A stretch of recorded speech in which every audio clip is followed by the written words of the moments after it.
Le fait de Racine ne vaut que parce qu'elle est montée en regard de l'Hippolyte de Garnier. Alors là, la variation est passionnante parce qu'elle elle est de chaque côté de la période baroque.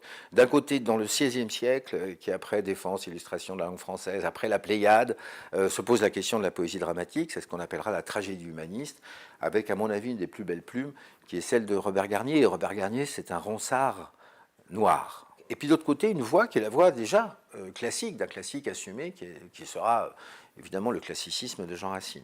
C'est-à-dire une économie de langue très travaillée et qui a une tenue immense. Ça reste un théâtre aristocratique, somme toute, hein, qui est le grand problème français dans son rapport au répertoire. Aller aborder Racine en regard de Garnier, puisque les deux se regardent, et tout d'un coup montrer à quel point une orthodoxie, j'ai envie de dire de l'immobilité, et un point d'équilibre sublime, va faire que pendant 3 siècles, en fait, on va disserter ou discuter ou argumenter sur notre émancipation langagière en regard de l'autorité de Jean Racine. Parce que quand on parle du classicisme, on ne parle que de Jean Racine. Je voudrais bien savoir de quel auteur autre dramatique on parle. On ne parle que de lui. On peut parler dans la comédie de Molière aussi, mais fondamentalement, on parle de Racine. Et le vers de Racine est ce vers épuré, ce vers tamisé, totalement tamisé au sens où il est passé au tamis de ses rusticités possibles, et qui correspond à une dramaturgie de la rétention, qui, évidemment, en regard des débordements de Garnier,